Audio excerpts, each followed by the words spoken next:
네, 우리 옆 사람과 인사할까요? 사랑합니다. 사랑합니다.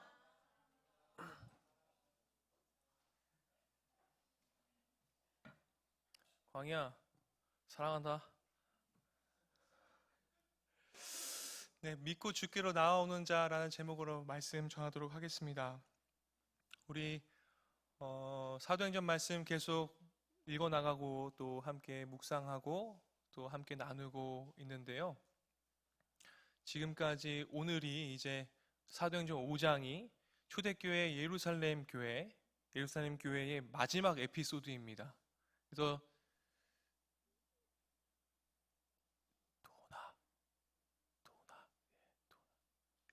도나 힘내자.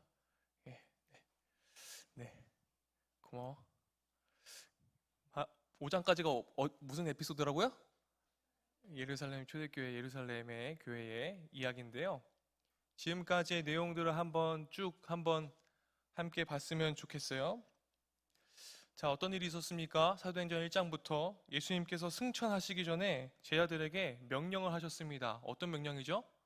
땅끝까지 이르러서 내 증인이 되리라는 위임 명령을 내리셨습니다. 그렇죠? 주님의 말씀대로 복음이 사도들과 초대교회 성도들을 통해서 예루살렘으로 지금 기점으로 해서 전파되기 시작했습니다. 오순절 성령 강림 사건이 일어났습니다. 그래서 오순절 성령 강림 사건이 있음으로 인하여서 사도들의 설교를 통하여서 하루에는 3,000명이 또는 5,000명이 주님을 믿고 세례를 받는 그런 일들이 생겼습니다. 그렇지만 이런 믿는 자가 생겼음에도 불구하고 초대교회는 내적으로 외적으로 자꾸 사건이 발생하였습니다. 사도 베드로와 요한이 성전 내 솔로몬 행각을 설교해서 많은 사람이 믿게 되던 날, 제사장들과 종교 지도자들이 이들이 예수의 이름으로 전파하고 가르치는 일들이 못마땅하여서 이들을 옥에 가두고 어렵게 하였습니다. 그래서 찌질하게 예수의 이름으로 말하지 말고 다녀라 하면서 풀어준 사건이 있었습니다. 그렇죠? 그렇지만 풀어난 후에 사도들은 아랑곳하지 않고 예수의 이름을 담대하게 말하면서 예수의 이름을 전파하였습니다.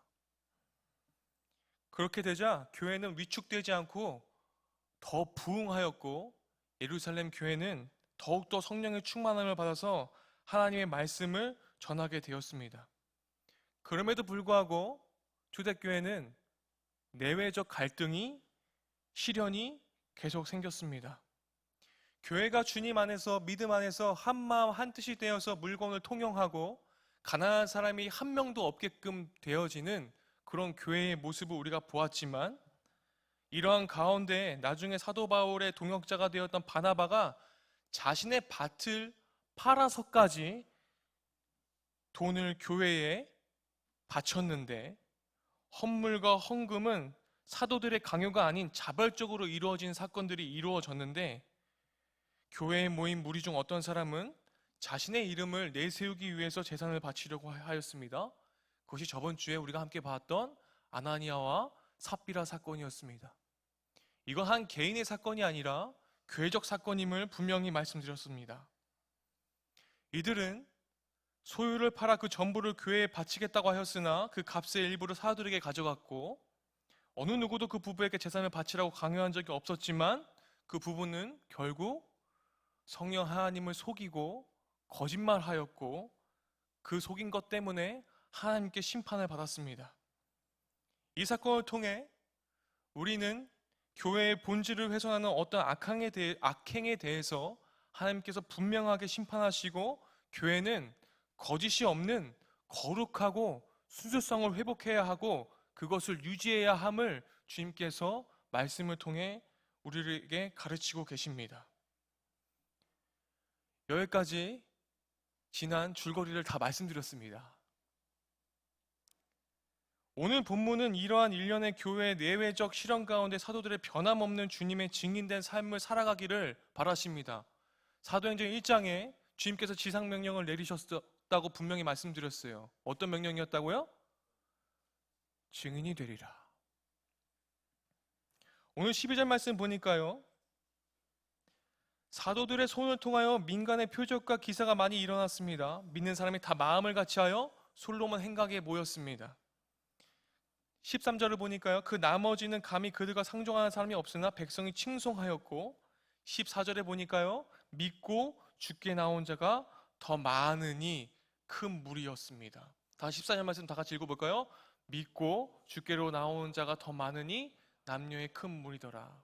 지금 아나니아 삽비라 사건 이후에 어떻게 됐습니까? 더 초대교회가 부흥한 것을 보게 됩니다.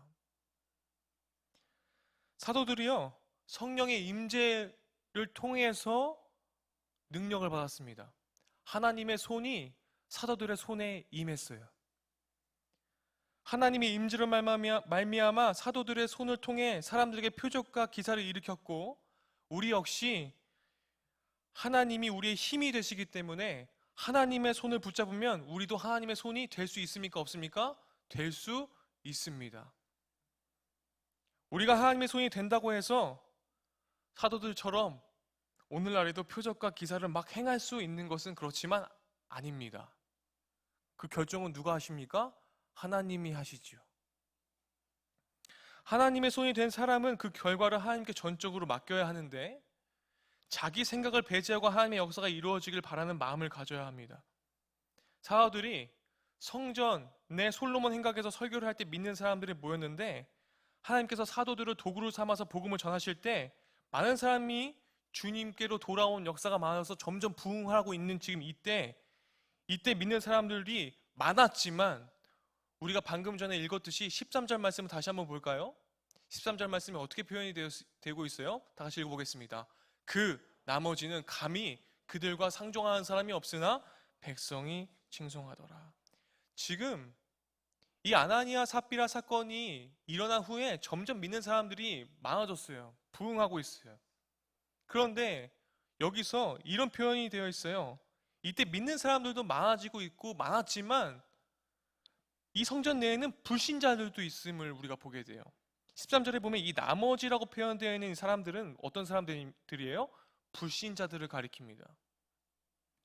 그들은 유대 종교자들이 무서워서 그 유대 종교 지도자들이 그리스도인들을 적대하는 것을 알고 있어서 그걸 알았기 때문에 믿는 사람들과 상종하지 않았음을 우리가 봅니다. 권세를 두려워한 불신자들이 있었고요, 사도들의 손을 통해 역사하시는 하나님의 손을 보지 못하는 사람들이 있었다라는 거예요. 그것이 무엇으로 막힙니까? 두려움을 통해서 막힙니다. 또 어떤 이들은 사도들이 당했던 것과 같은 핍박을 받을까봐 두려워서 믿지 못하는 사람들도 있습니다. 또 다른 이들은 아나니아 삽비라 부부에게 일어났던 일로 신자인 채 했던 사람들이 죽어나가는 것을 보고 나니까, 아, 내가 신자인 채 하다가는 여기 있다가는 내 목이 날아가겠구나 하고서 상종하지 않았던 사람들도 분명히 있었을 것입니다.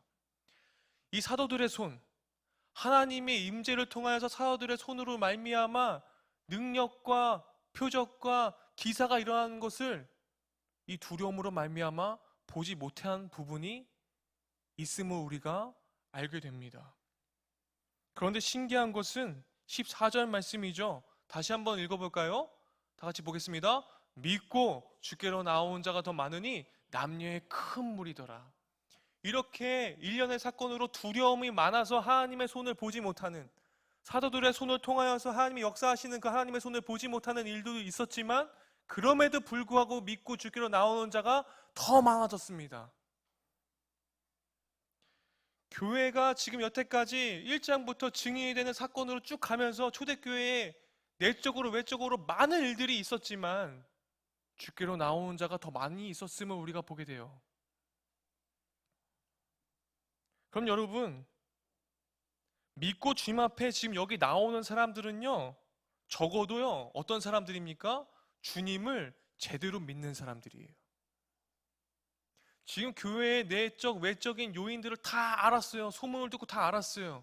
그럼에도 불구하고 믿고 주님께로 나오는 사람들이거든요. 이런 사람들은요, 그냥 대충 주님 믿은 사람들이 아니라니까요. 신자인 채 하다가 죽어나가는 것을 보면서도 주님 앞에 나오는 사람들이었어요. 그럼 여러분, 어떤 사람들이에요? 이 사람들이요? 죽기를 각오하고 나오는 사람들이에요.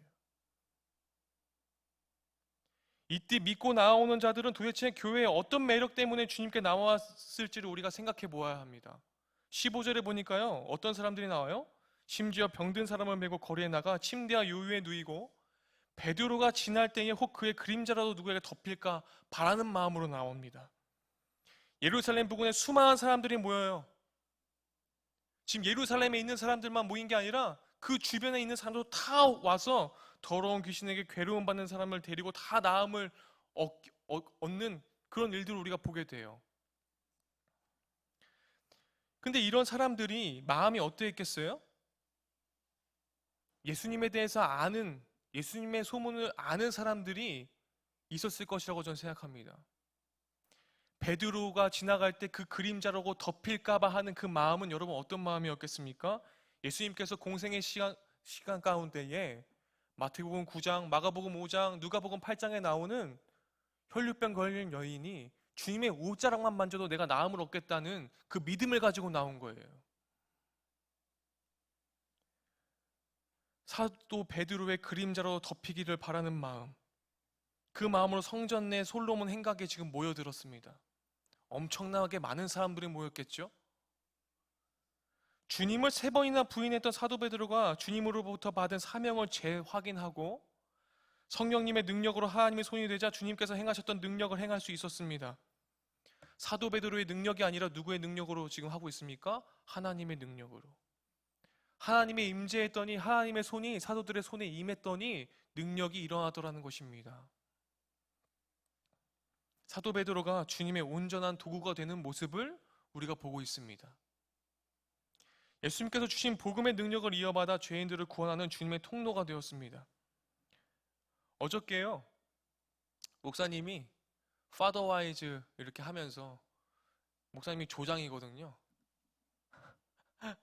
그 아버지들을 데리고 나눔을 하는데 질문 중에 하나가 이런 질문을 했습니다. 여러분들을 사시면서 여러분들이 존경하고 정말로 지혜 있는 아버지라고 생각하는 사람이 있으면 나눠보라고 했어요. 목사님은 여러 명을 얘기했어요. 목사님 멘토인 목사님도 얘기했고, 이런 면이 지혜로운 사람인 것 같아요, 이렇게 나눴는데, 목사님 외에 나머지 6명은요 지혜로운 사람을 못 봤다라는 거예요.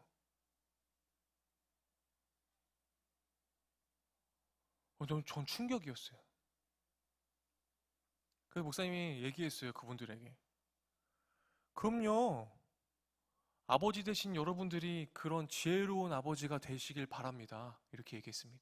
누군가에게 여러분들을 보고, 집사님들을 보고, 아, 저분 너무 지혜로운 사람이다, 저분 닮아야겠다, 이런 소리 듣는 사람이 여러분들이 되었으면 좋겠습니다 라고 얘기하면서 목사님이 이런 얘기를 했습니다.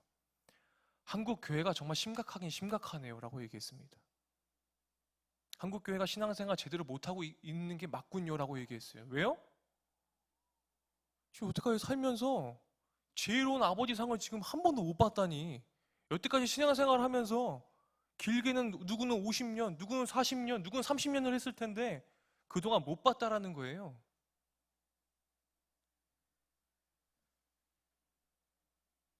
여러분, 그렇다면 지금 초대교회의 모습을 우리가 다시 돌아가서 한번 보겠습니다.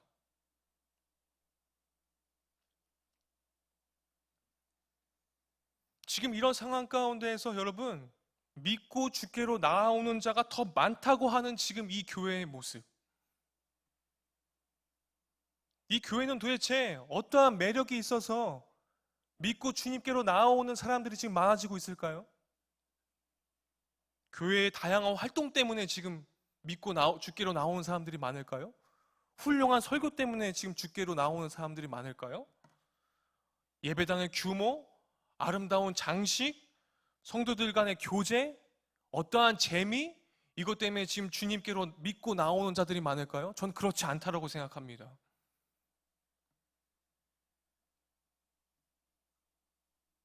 전 적어도 이런 이유가 매력이 끌려가지고 교회에 믿고 나오는 사람들이 아니라고 생각해요. 왜냐하면 서두에 얘기했듯이 아나니아 삽비라 사건으로 믿는 채 하다가 자신들도 죽을까봐 못 오는 사람들이 있을 정도였는데, 당시 종교 지도자들의 권세와 위협이 두려워 주님께로 못 나온 사람들이 있었음을 우리가 보고 있는데, 그 사람들이 단순히 그런 매력 때문에 교회에 나왔을까요? 전 그렇지 않다고 생각해요. 그렇다면 이들은 모두 죽기를 각오하는 마음으로 지금 주님 앞에 나온 건데, 도대체 무엇 때문에 이들이 나왔을까요? 도대체 그럼 이때 초대교회의 매력이 도대체 무엇이었기 때문에 이 사람들이 왔을까요? 이 많은 무리들이. 저는 이런 거라고 생각해요. 믿는 사람들의 정직과 진실, 그리고 지혜 있는 모습, 그 지혜 있는 성도들의 모습, 그리고 일체감. 한 명도 초대교회 공동체에는 어려운 사람, 가난한 사람이 없다고 얘기를 하는 그 헌신의 성품, 그 일체감, 그 사랑, 이것이 죽기까지 각오를 하고서 주님께로 나올 수 있는 믿음이라고, 힘이라고 전 생각합니다. 그런데 문제는요, 하나님의 구원 역사가 놀랍게 일어나는 이 가운데 지금 이 시점에서도 교회 외적으로는 또 문제가 생겼어요. 지금 이런 교회의 모습을 못마땅하게 여기는 사람들이 있었습니다. 17절 말씀 다 같이 집중해서 함께 하나님의 말씀 함께 다 같이 읽어보겠습니다. 17절입니다. 대제사장과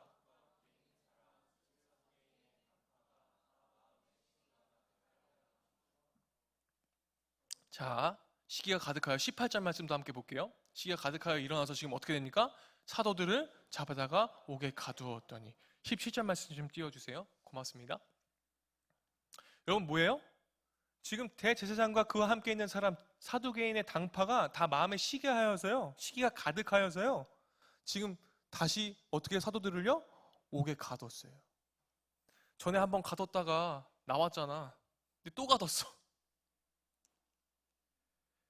당시 제사장 계급을 독점한 사두개인이 대제사장들과 결탁해서 이렇게 나쁜 짓을 하는 것은 극히 자연스러운 일입니다. 여러분 뭐 예수님도 죽였는데요, 뭐 그렇죠?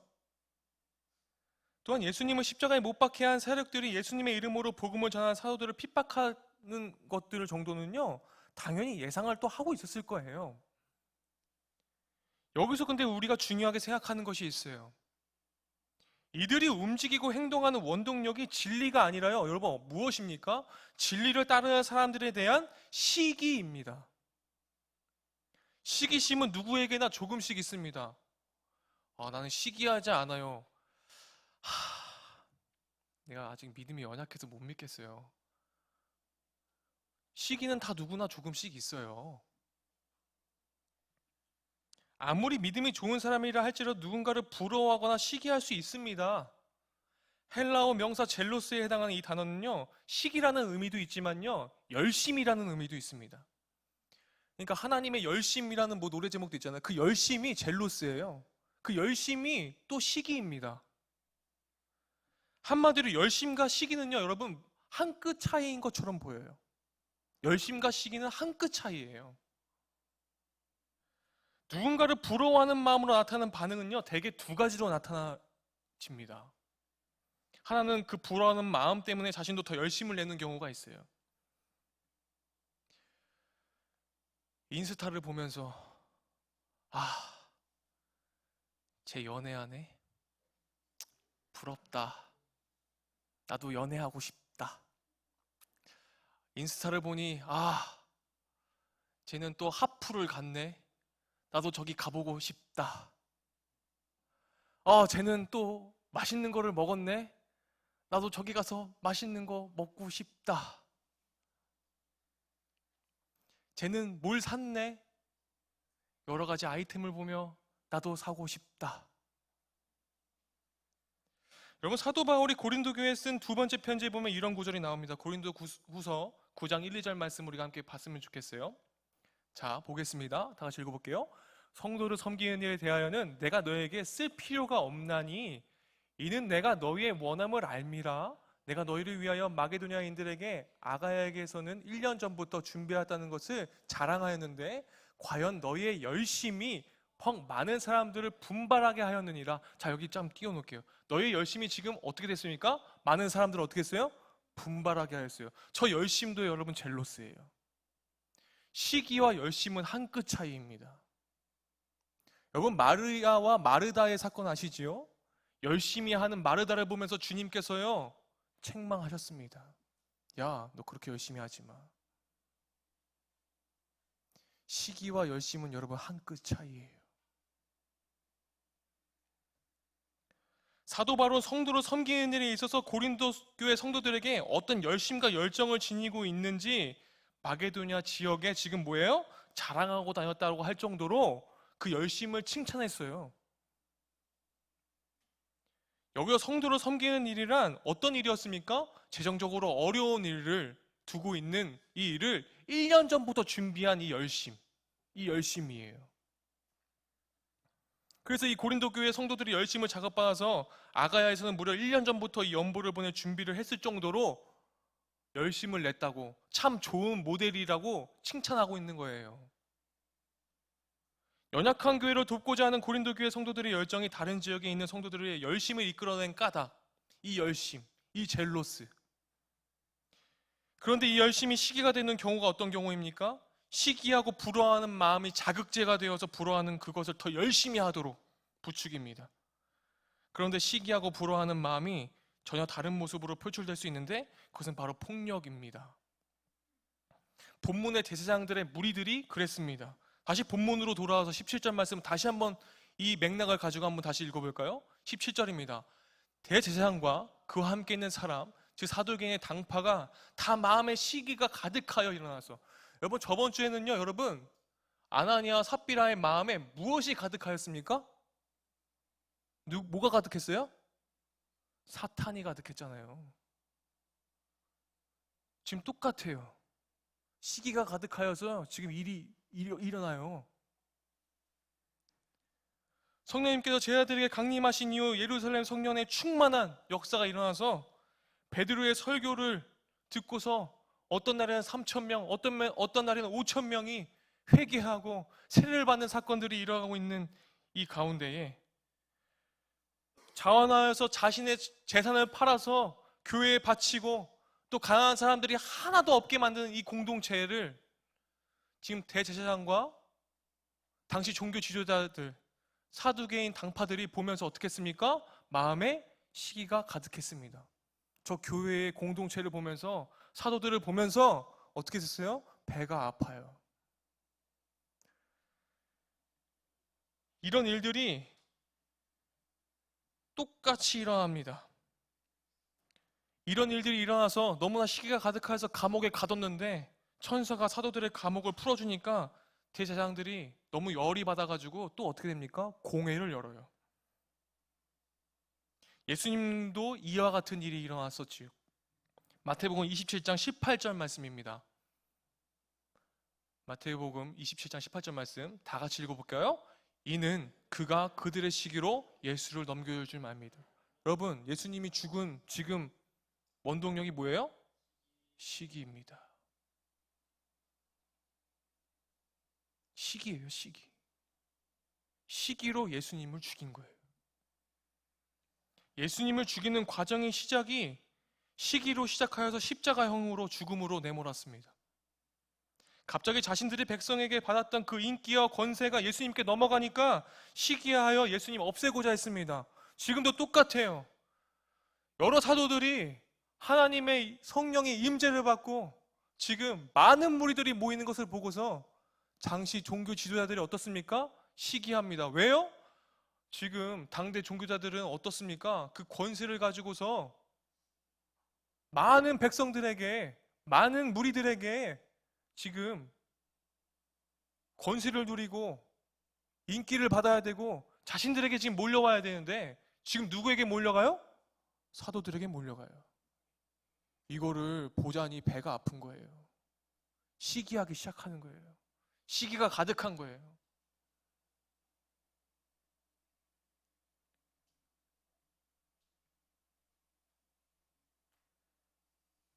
베드로와 사도들은 자신들에 대한 시기심을 폭력적으로 표출하는데 대제사장 무리들의 협박에 굴하지 않고 이때 어떻게 대항합니까? 29절에서 32절 말씀이에요. 좀 길지만 우리가 이 말씀을 끝까지 다 함께 읽었으면 좋겠어요. 29절에서 32절 말씀 다 같이 한번 읽어보겠습니다. 다 같이 읽을게요. 베드로와 사도들이 대답하여 이르되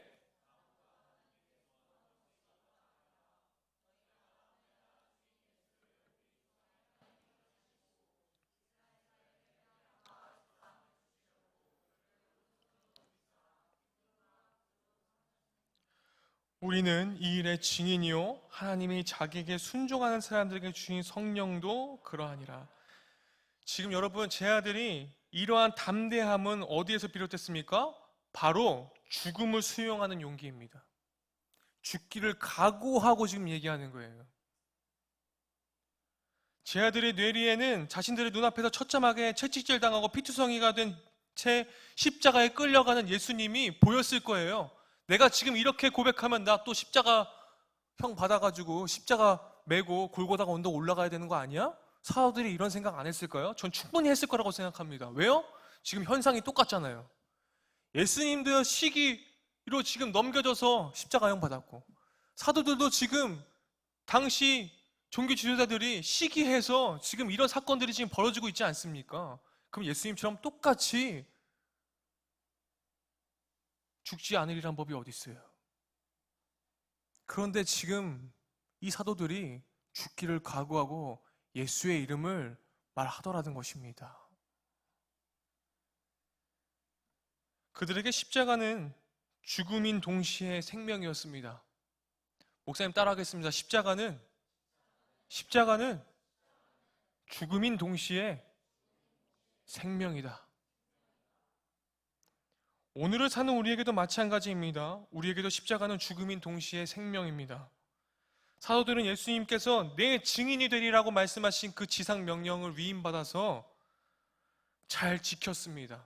32절 말씀을 다시 한번 보면, 이 일은 하나님께서 십자가에 달려 죽으신 예수님을 살리심으로 모든 죄인의 구원자로 삼으셨던 일이기도 하지만, 이 일로 번역한 원어는요, 이 일은요 뭐냐면 말씀이란 뜻도 가지고 있어요. 그 말씀의 증인이라는 거예요. 사도들이 이 일의 증인이오는, 이 말은 사도들은 이 말씀의 증인이라는 거예요. 사도들은 하나님께서 이루신 일이든 주님께서 주신 말씀이든 증인의 사명을 감당해 가고 있었어요. 이 말씀이 정말로 이 땅에서 이루어지기 위한 일들을 지금 하고 있었어요. 여러분들이 나중에 결혼을 하고 자녀를 낳고, 지금 여러분들 여기는 저 위에는 또 자녀를 낳은 엄마들, 아빠들도 있는데, 누군가에게 여러분들이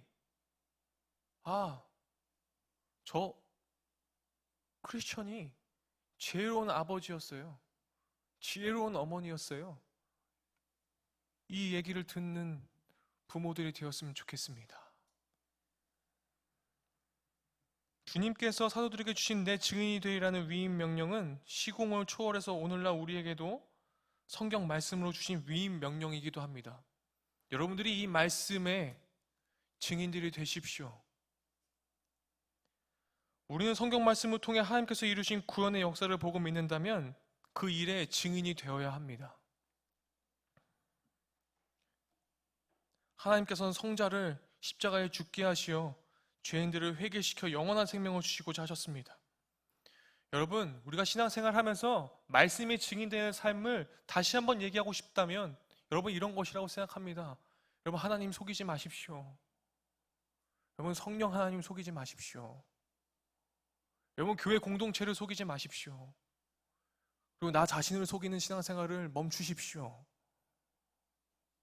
은밀한 곳에서 사람들이 보이지 않는다고 하여, 하나님이 눈앞에 보이지 않는다 하여 여러분 죄 짓지 마십시오.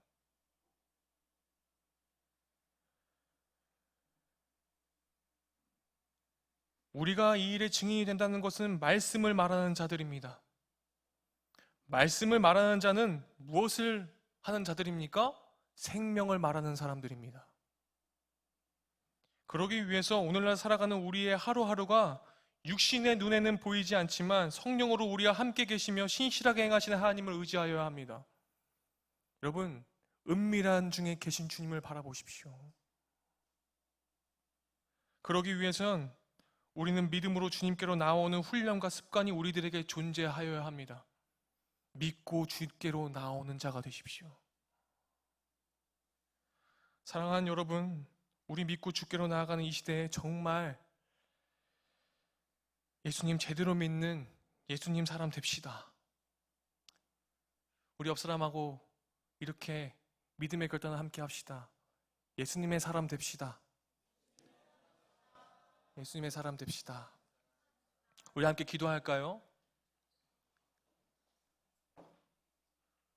우리 오늘 말씀 가지고 결단하는 기도했으면 좋겠습니다. 기독교의 신앙은 죽어야 사는 공동체입니다. 그러나 오늘날 많은 교회들은, 많은 그리스도인들은 오히려 살아남으려고 노력하는 것 같아요. 살아남으려고 발버둥 치는 것 같아요. 내 의가 살아야 되고요, 내 고집이 살아야 되고요, 내 생각이 그리고 내 기준이 살아야 합니다. 그런데요, 주님께서는요 그 기준을 죽이라고 말씀하세요. 죽기를 각오하고 주님께 나오라고 주님 말씀하세요. 야, 너 왜 자꾸 내 앞에 나오는데 자꾸 못 죽이고 나오냐? 여러분, 죽기를 각오하고 주님 앞에 나아갔으면 좋겠습니다. 초대교회 많은 믿음의 사람들은, 주께 믿고 나오는 사람들은 여러분 자신의 모든 것들을 다 던지고 죽기를 각오하고 나오는 사람들이었습니다. 내가 죽지 않기 위해 살고 내가 죽지 않기 위해서 믿음을 지키는 것이 아니라 말씀을 지켜내기 위해서 날 죽이고 말씀을 지키기 위해서 주님 앞에 나아가길 소망하는 마음으로 우리 주님 앞에 결단의 기도했으면 좋겠습니다. 하나님, 제가 나를 죽이고 믿고 주님 앞에 나아갑니다. 주님, 그래서 이 세상에 참된 진짜 그리스도인, 진짜 소금, 진짜 빛 되게 하여 주시옵소서. 우리들의 마음 정결하게 하여 주시옵소서. 다 같이 기도함으로 다 같이 기도하겠습니다. 사랑이 충만하신 하나님 감사합니다. 아버지, 주님께서 하나님 저희들에게 하나님 말씀하시는 것이 무엇입니까? 그 죽음과 생명의 역설 안에서 우리도 죽음으로써 영원히 사는 믿음의 길 오늘도 걷게 하여 주시기를 소망합니다. 주님, 내가 죽지 않고도 주님 앞에 나아가려고 하는 나의 마음, 하나님을 속이고 교회 공동체를 속이고 나를 속이고 주님 앞에 나아가는 일을 멈추게 하시고, 내가 죽고 죽어져서 주님 나의 항욕함을 깨뜨려서 주님께 나아갈 수 있는 믿음의 여정 걸을 수 있도록 도와주시옵소서. 주님 이끌어주시도록 도와주시옵소서. 주님께서 붙드시고 아버지 인도하시고 주님의 아버지 그 마음이 우리의 마음이 될 수 있도록 역사하여 주시기 원합니다. 그 아버지의 말씀이 나를 살게 하고 아버지의 말씀이 아버지 나를 살아 숨쉬게 하는 호흡가가 될 수 있도록 도와주시기 원합니다. 주님 도와주시옵소서.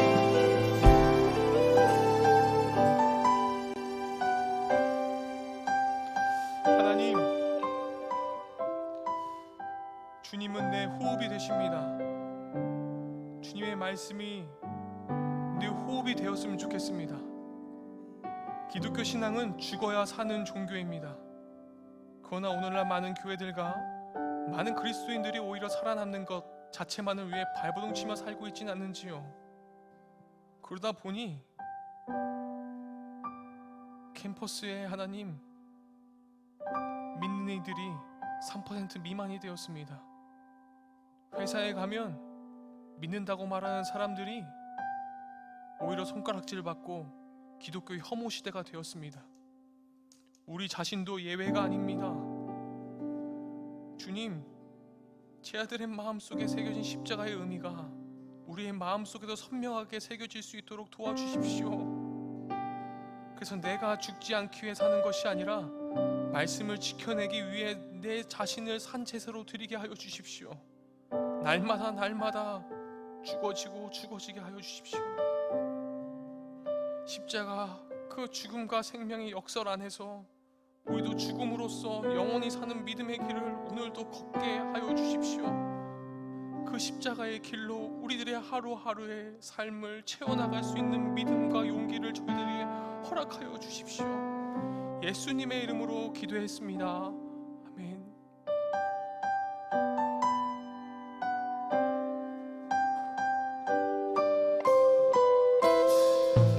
우리 들은 말씀 함께 기억하시면서 찬양하겠습니다. 이곳에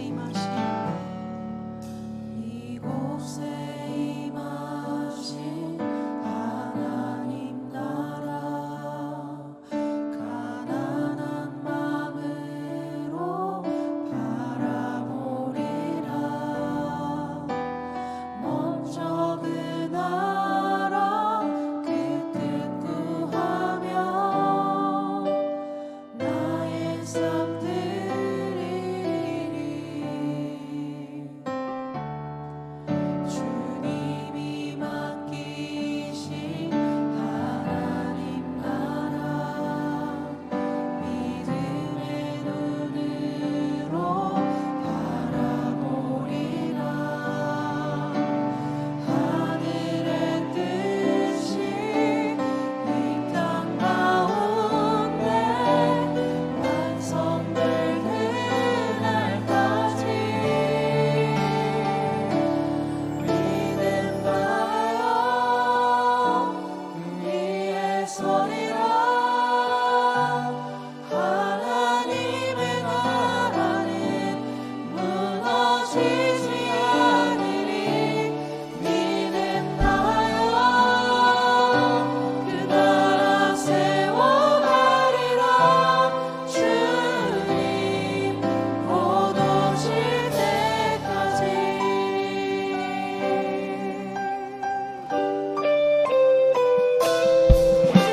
우리 함께 이 자리에서 일어나서 찬양합시다.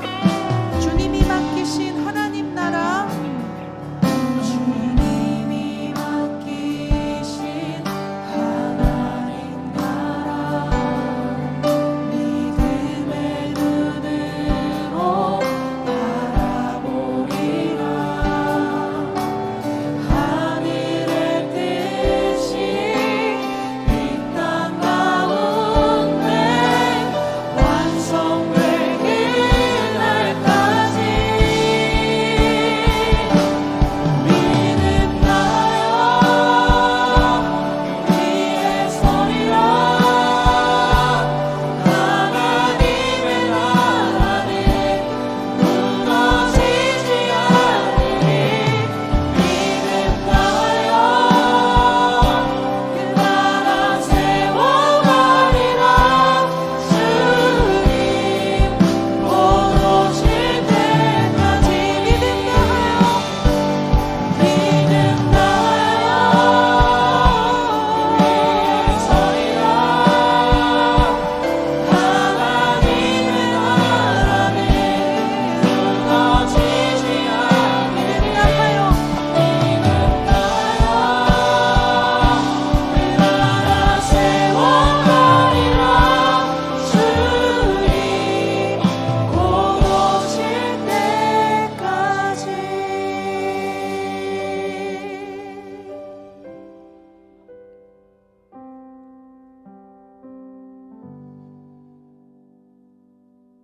우리는 이 일의 증인이요 하나님이 자기에게 순종하는 사람들에게 주신 성령도 그러하니라 하더라.